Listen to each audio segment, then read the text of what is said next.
මේ දවස්වල අර යන්නේ කුණු කොල්ලේට මිනිස්සු ගෙදරටම ලොරිය ඇවිත් අර යනවා රුපියල් 80 85ට. මොකද මේ මිනිස්සුන්ට මේ ණය තුරුස් ටික ගෙවා ගන්න අනිවාර්යෙන් මේක දෙන්න වෙනවා.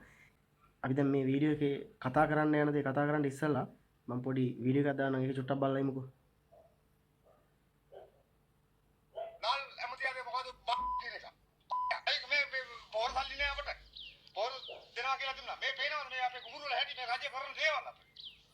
මේ ආණ්ඩුවක් කියලා අපි දුන්නේ ඡන්දේ. ඒ වාගේ කරන අපරාධයි මේ. ඒ මිනිස්සු හිතන්නවා දැන් ගුවන් පැහැෙනවා කියලා මේ අපට තනකොළ ගස් විතරයි. මේ තනකොළ ගහ මේ ගුවන් දෙන්න පුළුවන් අපට වී කියලා. 70 80 වී කියලා. මේ රජය කරන දේ අපට. අයි මෙහෙම මේ ආණ්ඩුවක් කරන්නේ අපට. නාල් ඇමතියාගේ මොකද බල්ලා කියන එක. බලන්නේ අය මොනවා කරන මේක තමයි කියන එක. අය මේක බැරි නම් ඒක මොකටද ඇමතිය කෙනෙක් උනේ. මම බෙල්ල ගාවත් මම කුල්ල ගාවත් මම කියනවා. නමුත් අපි මේ ටික ඇහෙනකම මේවා කරන මේ අපට තියෙන දේවල්. රාට්ටුවා. අපි ඡන්දෙ දුන්නා. බොරු පොරොන්දු. අපි මේ තීරණේ ගන්න ගොයියෝ. දිගටම යනවා අපි. උග්ගෝසනේ. ගොවියා රටට බත සපයන ගොවියා බොහොම කලකිරීමෙන් ආවේගශීලීව කතා කරන්නේ. ඇත්තටම මේ වෙනකොට රජයෙන් රුපියල් 120ක සහතික මිලක් දීලා තියෙනවා කිව්වට මේ මිනිස්සුන්ට ඇත්තටම මේක දී ගන්න වෙන්නේ නැහැ. මොකද 120ට ගන්නේ රජයෙන් වී මිල දී ගන්නවා නම් විතරයි 120ට ගන්නේ ඒ ගන්න තැන් වල. නමුත් හැබැයි මේ දවස්වල මේ ගොවියගෙන් වී මිල දී ගන්න මිනිස්සු ගෙදරට ඇවිත් කුණු කොල්ලේට වී ටික අරන් යනවා. මම දැකලා තියෙනවා රුපියල් 80ට 85ට එහා යන්නේ. හේතුව තමයි මේවා මේ දවස්වලත් සමහර තැන් වල වහිනවා. එතකොට මේවා අර ලොකු වැස්සට අහුණා දිට්ටා කාලෙදී මහ වැස්සට අහුණා මේ කුඹුරු. ඉතින් හරි ගියේ නෑ.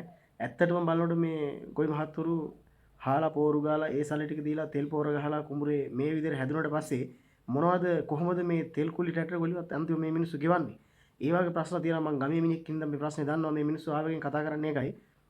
ඉතින් මේ මෙහෙමවත් හැදිච්ච ටික ඇත්තට මේ විදිහට ගන්න දෙන්න බෑ. මේක අර මිනිස්සු කිව්වා වගේ විශේෂයෙන් ලාල්කාන්ත මිතුමාට මේ ගැන බලන්න බලලා මේ මිනිස්සුන්ගේ තියෙන මේ අවසාන ඉතුරුලා තියෙන වී ටිකවත් සාධාරණ මිලකට ගන්න කියන එක තමයි කියන්නේ. මොකද මේ දවස්වල අර යන්නේ කුණු කොල්ලේට මිනිස්සු ගෙදරටම ලොරිය ඇවිත් අර යනවා රුපියල් 80 85ට. මොකද මේ මිනිස්සුන්ට මේ ණය තුරුස් ටික ගෙවා ගන්න අනිවාර්යෙන් මේක දෙන්න වෙනවා.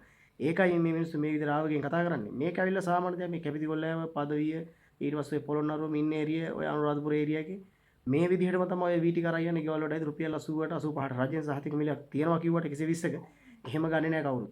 රජයෙන් වී මිල දී ගන්න තැන් වල අරන් ගියාට පස්සේ කියන්නේ වේරිය නැහැ කියනවා හොඳ නැහැ කියනවා ඔය කතන්දර තමයි තියෙන්නේ. හරියට වේල ගන්න බැරි නම් හරියට වේලලා නැත්නම් රජයෙන් 120ට වී මිල දී ගන්න නැහැ. ඒ හේතුව නිසා තමයි මේ මිනිස්සු රුපියල් 80ට 85ට වී දෙන්න කියලා වී දෙන්න වෙලා තියෙන්නේ. ඉතින් අර ගෙදරට ඇවිත් වී ගන්න මිනිස්සු ඒ විදිහට අරන් යනවා. එතකොට මේ මිනිස්සු සාධාරණ මේ විදිහට ආවේගයෙන් කතා කරන එක. අපි ආණ්ඩුවට කියන්නේ ගොවියා ගැන බලනවා කියලා තමයි ඔයගොල්ලෝ ඇත්තටම ආවේ. ඉතින් ඒ නිසා තමයි මේ මිනිස්සයා මේ කියනවා වගේ ඡන්දේ දීලා ඇනගත්තු මිනිහෙක් කියලා තමයි මේ කියන්නේ. එහෙම කරන්න එපා. ගොවියා ගැන බලන්න මේ අහිංසක මිනිස්සු බොහොම ආරුවෙන් තමයි මේ දේවල් කරන්නේ.